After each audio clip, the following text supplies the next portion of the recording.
सभी को सलाम, जय मसीह की। आज हम चर्चा करेंगे याकूब की पत्री और उसका एक अध्याय। याकूब की पत्री उसका एक अध्याय, परख और प्रलोभन। परख और प्रलोभन। तो जब हमारी कोई भी परीक्षा आती है तो हमें ये नहीं कहना चाहिए कि परमेश्वर हमारी परीक्षा कर रहा है या परमेश्वर ऐसे संकट में मुझे लेके आया है। परमेश्वर किसी को संकट में नहीं लाता, हमारे जो कर्म है वही हमें संकट में लाती है। क्योंकि कहीं ना कहीं हमारे कर्म जो है वो पिछले जन्मों में चाहिए मान लो, क्योंकि परमेश्वर कहता है कि मैं तुम्हें आदि से जानता हूँ, मैं तुम्हें गर्भ में रचने से पहले से जानता हूँ। तो अगर गर्भ में रचने से पहले से वो हमें जानता है और आदि से जानता है तो कहीं ना कहीं हमारे गलत काम हमारे से जरूर होए। फिर भी हम परमेश्वर से वादा किया कि हमें संसार में फिर से एक मौका दे, हम सुधर जाएंगे, हम सब पापों को पश्चाताप करेंगे और हम फिर से तेरे कदमों में आएंगे तो हम पूरी तरह से पवित्र बनकर आएंगे। यह हम अटूट वादा जरूर करके आए हैं परमेश्वर से। लेकिन फिर भी क्या होता है, फिर हम संसार में आए शैतान के कामों में, फिर हम लुप्त हो जाते हैं और हम भूल जाते हैं कि परमेश्वर से हमने क्या वादा करके आए। तो जब कोई हमारे पीछे डाकू लग जाता है, चोर लग जाता है, अचानक से विपत्ता आ जाती है और हम कहते हैं कि परमेश्वर ने ऐसा किया। नहीं, परमेश्वर ने ऐसा नहीं किया। हमारी गलतियां जो पिछले जन्मों में हुई, क्योंकि परमेश्वर अपने वचनों में कहता है कि मैं तुम्हें आदि से जानता हूं, तो हमारे से गलतियां जरूर हुई है, उनका हमें प्रतिफल भुगतना पड़ता है। कोई हमारे अचानक से कोई बंदा आता है और हमारे पैसे, हम सोचते हैं कि इससे हम कमाई करेंगे या हम उसे उधार देते हैं, तो वो अचानक से भाग जाता है। तो हम कहते हैं कि ये भाग गया, ये वो हो गया। नहीं भागा, उससे तुम्हारा हिसाब किताब था, उसने तुम्हारा हिसाब किताब लिया और चलते बना। अब हमें उसके पीछे ये बिल्कुल भी ये नहीं कहना है कि उसने मेरे पैसे लेके भाग गया, क्योंकि परमेश्वर अपने वचनों में कहता है कि अगर तुमने दे दिया तो ये पाने की इच्छा मत रखोगे कि मुझे इससे वापस कुछ मिलेगा। तो क्या होगा कि वो फिर फलवंत होगा और हमें उसके बदले बहुत सारी आशीष मिलेगी। ये परमेश्वर भी अटूट वादा करता है। लेकिन हमने जो किए कर्म, उनका हमें भुगतना पड़ता है। जैसे मेरे को चोरों ने रोका, अचानक से रोका। मैंने थोड़ा ही सोचा था कि चोर मुझे पकड़ लेंगे रास्ते में, उन्होंने पकड़ा। लेकिन परमेश्वर मेरे साथ था, मैंने उनसे बचने की कोशिश की और परमेश्वर ने मुझे दूसरी दुकान में ले गया। ठीक है, मेरे पास पैसे थे 15-10 हज़ार रुपया, बच गए। लेकिन वो कुछ दिन में, जैसे 2 या 3 दिन के अंदर में, वो 15,000 रुपया मैंने वहाँ पर बचाए कि मेरे पॉकेट में थे और चोरों ने नहीं लिए। लेकिन वो कहीं ना कहीं फिर उस काम में लगे, चाहे गाड़ी खराब हुई, चाहे जो हुआ, वो पैसा 15,000 है। अगर उस दिन चोर ले जाते तो वो वहाँ पर गाड़ी खराब ना होती शायद। वो किसी ना किसी रास्ते से वो मनी जानी होती है, चाहे चोरों के पास से जाती तो जाती, चाहे गाड़ी खराब होके उसमें जाती तो जाती, उसको जाना तय है, रोक नहीं सकते हम। अब हम कहेंगे कि हमारे साथ ही परमेश्वर ऐसा क्यों करता है, हमें परमेश्वर क्यों ऐसे परीक्षा में लाता। परमेश्वर किसी को परीक्षा में नहीं लाता, वो हमारे कर्म ही ऐसे होते हैं जो हमें परीक्षा में लाते हैं। तो हमें कभी भी ऐसा सोचना या परमेश्वर को ऐसा कहना नहीं चाहिए कि हे परमेश्वर तू मेरे ऊपर में ऐसी परीक्षाएं क्यों लाता है, क्योंकि परमेश्वर अपने वचन में कहता है कि जो परीक्षा में शीतल रहता है वह खरा निकल कर जीवन का वह मुकुट पाएगा जिसकी प्रतिज्ञा प्रभु ने अपने प्रेम करने वालों से की है। जिसकी प्रतिज्ञा परमेश्वर ने अपने प्रेम करने वाले से की है। वो हमारा परमेश्वर हम लोगों से बहुत ज़्यादा प्यार करता है, जिसने हमें इस मनुष्य जाति को बनाया, इस संसार में मनुष्य को बनाया, वो मनुष्य से बहुत प्यार करता है। और चाहे वो 60 साल का है, चाहे 30 साल का है, चाहे 20 साल का है, चाहे 50 साल का है, चाहे 80 साल का है, उसकी नज़र में तो केवल 2 साल का बेबी है। कभी भी हम ना सोचे कि हम तो अब बूढ़े हो गए, अब हम जवान हो गए, अब हम बच्चे नहीं रहे, अभी अध बूढ़े हो गए, कभी नहीं सोचना है। परमेश्वर की नज़र में तो आप एक केवल बच्चे ही है। आपका शरीर जो फिजिकली बॉडी जो इस संसार से मिली वो खाली बुढ़ी हुई है, आत्मा तो अमर है, क्योंकि परमात्मा ने ऐसा वादा किया है कि मैं तुम्हें आदि से जानता हूँ। तो अगर वो आदि से जानता है, गर्भ में रचने से पहले से वो जानता है, हमारे एक एक अंग को उसने अच्छे से बनाया, वो हमें जानता है। उसने हमें बनाया, मानव जाति को बनाया उसने। मानव जाति यहाँ पर आके भूल गई, लेकिन वो नहीं भूला। हमें उसको जाके फिर से जवाब देना पड़ेगा कि हे परमेश्वर तूने हमें भेजा, लेकिन हम तेरा कोई काम करके नहीं आए। तो मैं कहता हूँ कि परमेश्वर के काम कीजिए और रोज़ सुबह उठ के या शाम को सोते समय उसको कह के सोइए कि हमें भेजा किस काम के लिए है। क्या हम यहाँ पे ब्लॉग बनाने के लिए आए? क्या हम यहाँ पे रील बनाने के लिए आए? क्या हम लड़ाइयाँ झगड़े करने के लिए आए? क्या हम जमीन जायदाद का बंटवारा करने के लिए आए? क्या हम यहाँ पर बंगले बनाने के लिए आए? क्या हम यहाँ पर कोठी घोड़े गाड़ियाँ लेने के लिए आए? नहीं, उसका मकसद क्या है उससे पूछो, वो हमें जरूर बताएगा। परमेश्वर से पूछ के देखिए, परमेश्वर आपको जरूर बताएगा कि मैं तुझे इस काम के लिए भेजा है। किस काम के लिए भेजा है? जिस काम के लिए वो भेजा है वो अवश्य बताएगा कि मैं तुझे इस काम के लिए संसार में पृथ्वी पर भेजा है। और हम यहाँ पर क्या करते हैं? मनुष्य जाति से डरने लग जाते हैं। ओहो, ये बहुत बड़े हैं, इंसान हैं, इनसे डर के रहना है। ये बहुत बड़े इंसान हैं, इनसे डर के रहना है। नहीं, हमें केवल परमेश्वर से डरना है, मानव जाति से नहीं डरना है, परमेश्वर से डरना है।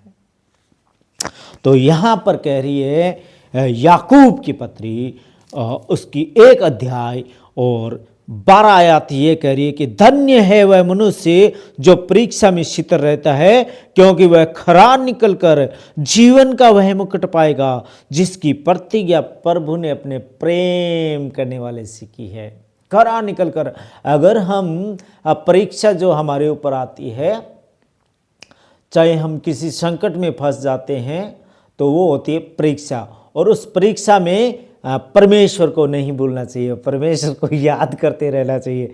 जैसे मेरी गाड़ी कल ख़राब हो गई थी, रात को 9 बजे मैं फिरोजपुर पहुंचा, गाड़ी लेके नहीं पहुंचा।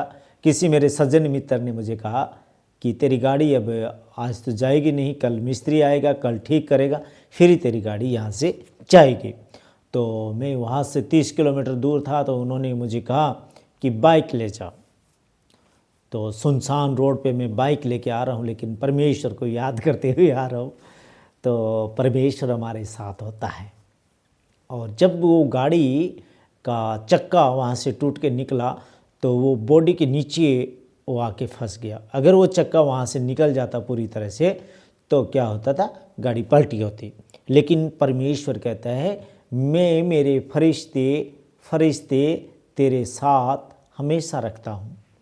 तो एक दुकानदार जो मेरे बड़े अजीज भाई, वो भी पैदल सेवा से जा रहे। तो मैंने कहा कि किसी को तो बोलना चाहिए कि कोई मिस्त्री है तो बताओ कि किसको हम फ़ोन करें अभी। उन्होंने कहा कि क्या हुआ। मैं क्या देख लो ऐसे ऐसे हुआ, पहिया निकल गया। तो किसी ने कहा कि इन्होंने अच्छे कर्म किए हैं, इसलिए ये टायर जो है इससे जो डाले के नीचे आके अटक गया। और कैसे अटका, इन्होंने कर्म अच्छे किए इसलिए ये हुआ, नहीं तो गाड़ी पलटी होनी थी। गाड़ी पलटी होने से इनको चोट अवश्य लगनी थी। लेकिन वो हमारा परमेश्वर कहता है कि मैं मेरे फरिश्ते तेरे साथ हमेशा रखते हूँ। फरिश्ते कौन है? स्वर्गदूत। तो वो भेजता है हमारे पास में हिफाजत के लिए। और परमेश्वर कहता है कि तुम्हारी जो देह है वो मेरा मंदिर है, मैं इसके अंदर आता हूँ जाता हूँ। अगर हम गलत नशे नहीं करेंगे, गलत हम बीड़ियाँ सिगरेटें नहीं पिएंगे, गलत हम बीड़े नहीं लगाएंगे अपने चमड़े के अंदर में। हमने भी बहुत किए हैं नशे, लेकिन अभी हम सोचते हैं तो हम कहते हैं कि हम बहुत बुरी ज़िंदगी जी 25 से 26 साल तक, क्योंकि हमने गुटखे बहुत ज़्यादा खाई और सिगरेटें भी बहुत पी और गांजा भी बहुत पिया, शराब भी बहुत पी। हम कह नहीं सकते, जो सारे नशे थे वो हमने करके देखे हुए। गुटखा, पान, जर्दे वाले पान, सब कुछ नशे किए हमने, लेकिन बेनिफिट उसमें कुछ नहीं है। आज जो खाते हैं उनसे हम पूछते हैं कि क्या बेनिफिट होता है, तो वो कहते हैं कि नहीं कुछ बेनिफिट नहीं है, बस आदत लगी है। मैं क्या, इस आदत को छोड़िए। अगर इस आदत को नहीं छोड़ेंगे तो परमेश्वर आपकी ज़िंदगी में कभी नहीं आएगा। अगर आप परमेश्वर का नाम भी लोगे तो कोई प्रॉफिट होने वाला नहीं है, क्योंकि आपके अंदर में, मुंह के अंदर में गंदी चीज़ रहेगी, नशे की चीज़ रहेगी, और आप भगवान को पुकारोगे, आपका भगवान कभी नहीं सुनेगा, कभी नहीं सुनेगा। अगर आपकी निर्मल काया नहीं है तो परमेश्वर आपकी ज़िंदगी में आने वाला नहीं है। इसलिए मेरे भाइयों और मेरी बहनों, जो भी नशे पते, जो भी गुटखा बीड़ी सिगरेट है, उसे आज ही त्याग दीजिए। आज ही अपनी जो भूमि है उसके अंदर से उखाड़ के फेंक दीजिए और बोलिए कि हम परमेश्वर कभी ये नशा नहीं करेंगे, क्योंकि अगर हम ये नशा करेंगे तो हमारे नज़दीक नहीं आएगा। अगर तू हमारे नज़दीक नहीं आएगा तो हम स्वर्ग का राज्य देख नहीं पाएंगे। तो मेरे भाइयों और मेरी बहनों, मैं आपसे वादा करता हूँ कि वो परमेश्वर आपका ये नशा छुड़ा देगा। आप उस परमेश्वर से कहिए, तू हमें बनाने वाला है, तू हमें गर्भ में रचने वाला है, तू हमें आदि से जानता है किस लिए हम संसार के अंदर आए हैं, किस लिए तू हमें भेजा है, तो हमें बता। वो आपको अवश्य बताएगा, हमारा परमेश्वर आपको अवश्य बताएगा कि हे मेरे बेटे, हे मेरी बेटी, मैं तुझे इस काम के लिए संसार में भेजा है, नहीं भेजा तुझे नशे और पते करने के लिए, क्योंकि ये तो शैतान की दी हुई चीजें हैं, इनको आज ही त्याग के फेंक दे। मत जाइए कि हमारे बाबे लोग हमारे चिल्मे पीते हैं तो हम भी पिएंगे, वो नशा करते हैं तो हम भी करेंगे। नहीं, वो आपको भटकाना चाहते हैं, लेकिन आप मत भटकिए।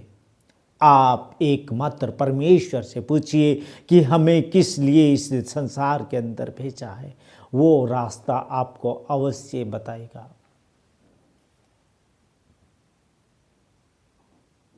अवश्य बताएगा कि मेरे बेटे, मेरी बेटी, मैं तुझे इस काम के लिए भेजा है।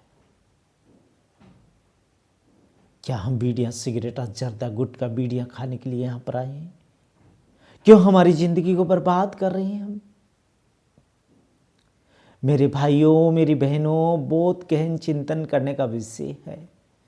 आज मैं बिहार के भाइयों को देखता हूँ, इतने ज़्यादा नशे में लुप्त रहते हैं, गुटखा खाते हैं, सिगरेटें पीते हैं, बीड़ियाँ पीते हैं, गुटखा खाते हैं, जर्दा खाते हैं। हमारे राजस्थान के भाइयों को मैं देखता हूँ, इतना ज़्यादा गुटखा खाते हैं, इतना ज़्यादा गुटखा खाते हैं, इतनी ज़्यादा बीड़ियाँ, इतनी ज़्यादा सिगरेटें। छोड़ दीजिए इसे, कुछ नहीं रखा इसके अंदर में। अपने शरीर का नुकसान मत कीजिए, जो परमेश्वर ने जिंदगी दी है इसको ऐसे ही मत जिए, क्योंकि एक दिन ऐसा बड़ा रोग लग जाता है जो ठीक नहीं होता है। आपके बच्चे आपको दर्द दर्द लेकर भटकते हैं कि मेरा पिता ठीक हो जाए, लेकिन डॉक्टर लास्ट में हाथ खड़े कर देता है कि कुछ नहीं हो सकता, कुछ नहीं हो सकता।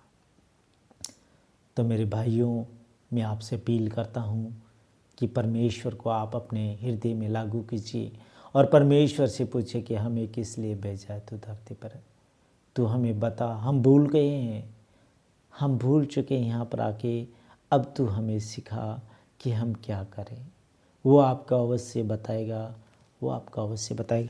तो यहाँ पर 12 आयत ये कह रही है, खुदावंद का कलाम, परमेश्वर का वचन ये कह रहा है कि धन्य है वह मनुष्य जो परीक्षा में सीता रहता है, क्योंकि वह खरा निकलकर जीवन का वह मुकुट पाएगा जिसकी प्रतिज्ञा प्रभु ने अपने प्रेम करने वालों से की है।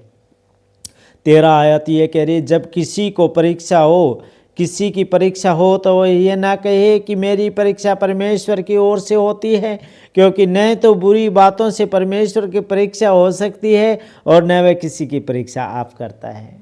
न तो कोई बुरी बात से हमारा परमेश्वर परीक्षा आपकी करता है। आप कह देते हो फट करके भगवान को यही मर्जी थी। नहीं, भगवान की ये मर्जी नहीं थी।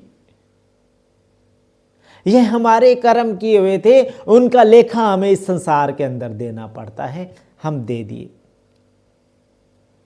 लेकिन परमेश्वर से आप मांगिए, परमेश्वर से बुद्धि मांगिए, परमेश्वर से अच्छी जिंदगी मांगिए, परमेश्वर को अपने जीवन में मोस्ट वेलकम कीजिए।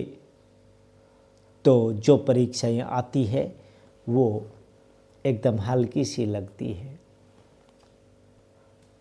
एकदम हल्की सी लगती है। जैसे वो गाड़ी का पहिया निकल गया, मुझे बिल्कुल भी फिक्र नहीं हुई।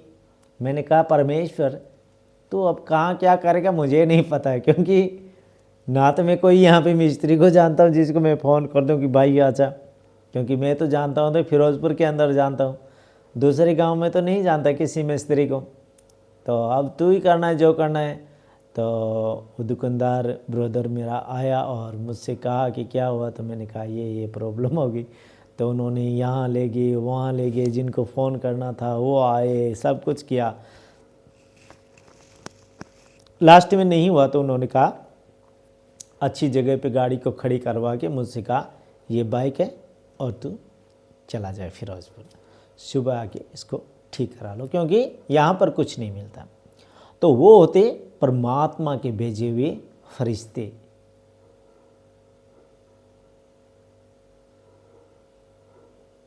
अगर मैं वहां पर भड़क जाऊं कि परमेश्वर ने ऐसा क्यों किया, परमेश्वर ने क्यों तोड़ दिया मेरा टायर का, ये परमेश्वर ने ऐसा कर दिया, मेरे साथ ही क्यों परमेश्वर ऐसा करता है, तो परमेश्वर तो कह रहे हैं मैं तो परमेश्वर तो किसी को बुरी बातों से न तो परीक्षा करता है, ना परमेश्वर की ओर से कोई बुरी बातें होती है।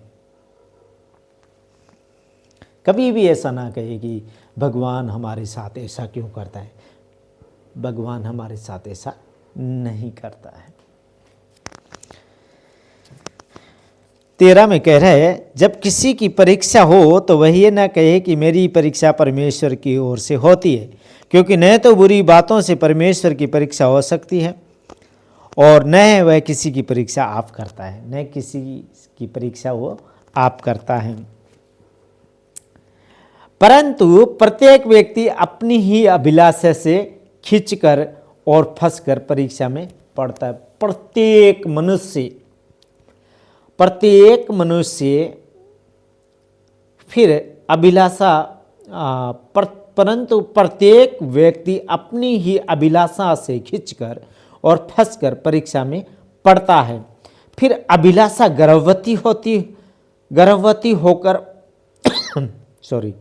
पाप को जनती है और पाप जब बढ़ जाता है तो मृत्यु को उत्पन्न करता है। अभिलाषा जो है वो गर्भवती होती है, फिर अभिलाषा गर्भवती होकर पाप को जनती है और पाप जब बढ़ जाता है तो मृत्यु को उत्पन्न करता है। पाप जब बढ़ जाता है तो मृत्यु को उत्पन्न करता है।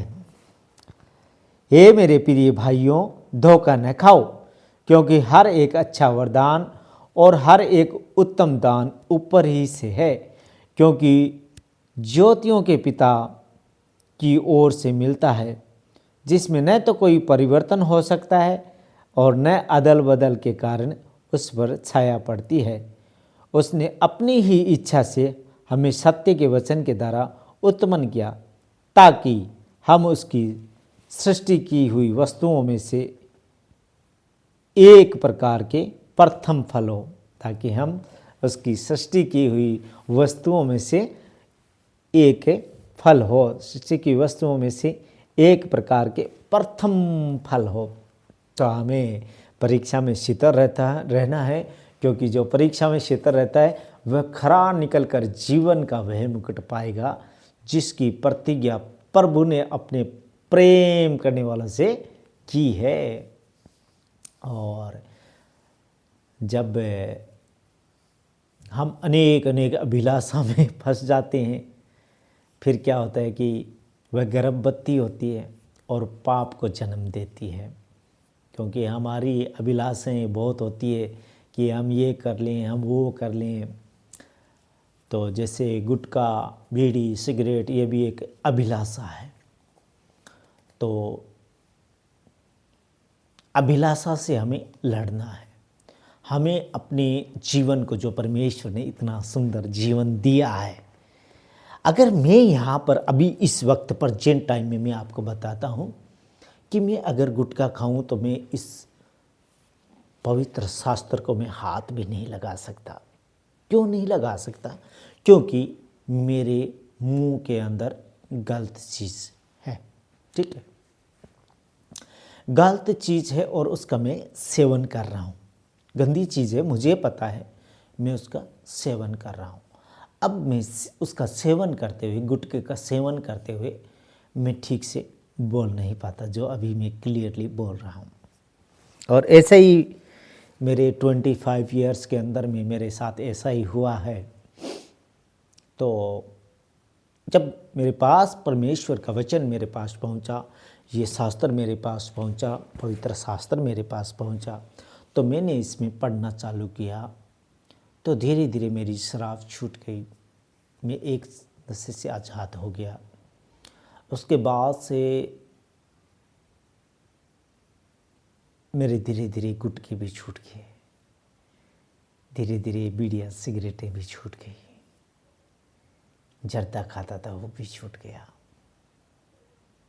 और मैं क्या कहता था परमेश्वर से कि हे परमेश्वर, एक दिन तू मेरा हृदय जो है, मेरा ये मन जो है, ऐसा कठोर कर देगा कि मुझे इस चीज़ से नफरत हो जाएगी। और वैसा ही क्या परमेश्वर ने मेरे साथ, मुझे उस चीज़ से नफरत हो गई और आज मैं वो नशे पते नहीं करता।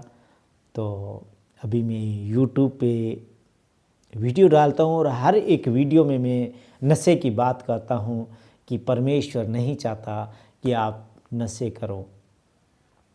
मेरे भाइयों, मेरी बहनों, कोई भी आपके अंदर अगर नशा है तो उसे आज ही अपने उपजाऊ भूमि से उखाड़ कर फेंक दीजिए और उसको याद मत कीजिए। 1 वीक, 1 हफ्ते तक आपको उसे याद करना बिल्कुल नहीं है। आपको याद करना है तो परमेश्वर के वचनों को याद करना है। आप जा सकते हैं प्ले स्टोर के अंदर, और प्ले स्टोर के अंदर में आपको मिल जाएगा। आप सर्च कीजिए पवित्र बाइबल हिंदी में, और आप पवित्र बाइबल जब आपको मिल जाएगी वहाँ पर, तो आप प्ले स्टोर से आप पढ़िए पवित्र बाइबल में से वचनों को गुटके उड़के छोड़ के आप पढ़िए उस बाइबल को। उसके बाद में आपके जब नशे छूट गए, सारे नशे छूट गए, आप अच्छे इंसान बन गए, आप बोल सकते हैं परमेश्वर की बातें कीजिए। और उसके बाद में क्या करना है आपको, आप बाइबल मंगा भी सकते हैं, क्योंकि आप ऑनलाइन ऑर्डर कर सकते हैं फ्लिपकार्ट में, चाहे अमेज़न में, चाहे भी आप जो भी में जाते हैं तो वहाँ पर सर्च मार के आप पवित्र बाइबल को ऑर्डर कर सकते हैं और रात को आप पढ़ सकते हैं। जब आप इस धर्मशास्त्र को पढ़ेंगे तो आपके जीवन में आपका मन बदलेगा, आपको परमेश्वर बुद्धि देगा, बहुत सारी बुद्धि देगा, क्योंकि परमेश्वर कहता है कि मैं बिना उल्लाहन न दिए तुम अगर मांगो तो तुम्हें बिना उल्लाहन न दिए बुद्धि दूंगा। बुद्धि बहुत देगा। और बुद्धि के साथ साथ राजा सुलेमान ने क्या मांगा था? राजा सुलेमान को परमेश्वर ने, मैं कल भी जिक्र किया था कि राजा सुलेमान से परमेश्वर बड़े खुश हुए थे उस टाइम में। तो राजा सुलेमान से परमेश्वर ने पूछा कि मांगो तुम्हें क्या चाहिए। तो राजा सुलेमान ने कहा मुझे ना रुपया चाहिए ना पैसा चाहिए, मुझे चाहिए बुद्धि, कि मैं बुद्धि से काम कर सकूं, बुद्धि से मैं लोगों के जीवनों में काम कर सकूं, लोगों को बता सकूं। तो राजा सुलेमान ने इस बाइबल के अंदर भी बड़े वचन लिखे हैं।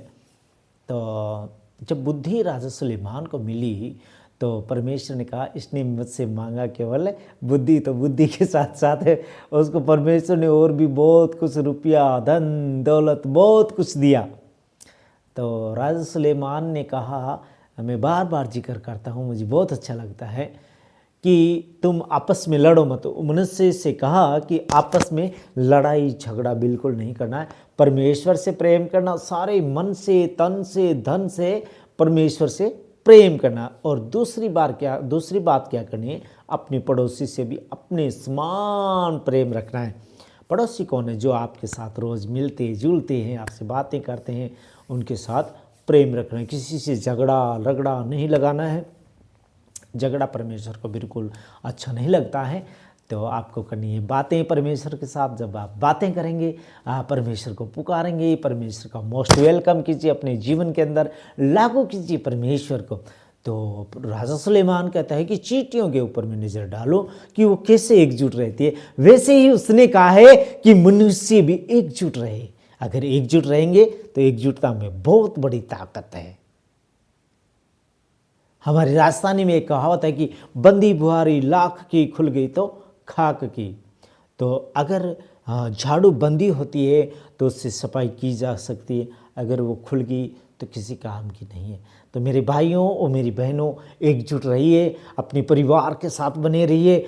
अलग होने का कभी भी ना सोचे कि अभी हम अपने जेठ से अलग हो जाते हैं, अपने देवर से अलग हो जाते हैं, अपनी देवरानी से अलग हो जाते हैं, हम लोग अपना अलग घर बनाते हैं, अपना ये बनाते हैं, अपना वो करते हैं। नहीं, एकजुट रहिए। एकजुटता में बहुत बड़ी ताकत है। और ये कहता है राजा सुलेमान, परमेश्वर का वचन राजा सुलेमान के पास पहुंचा और सुलेमान ने कहा कि एकजुटता में बहुत बड़ी ताकत है। अगर तुम एकजुट रहोगे तो तुम्हें कोई हरा नहीं सकता।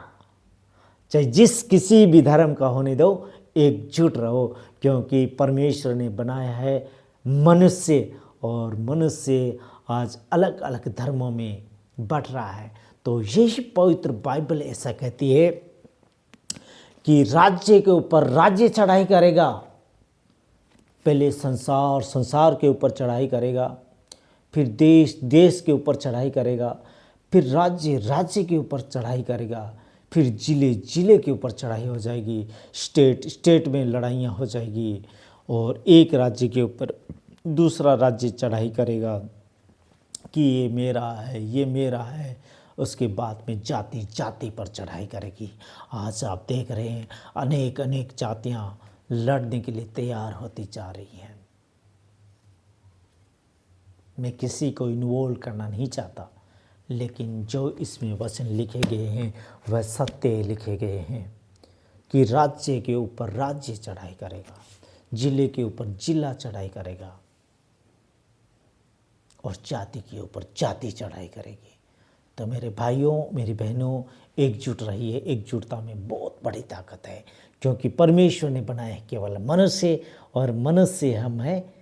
एकजुट रहना है, चाहे किसी भी धर्म का होने दो, एकजुट रहना है। तो खुदा आप सबको बरकत और आशीष दे। आमीन। खुदा का शुक्र।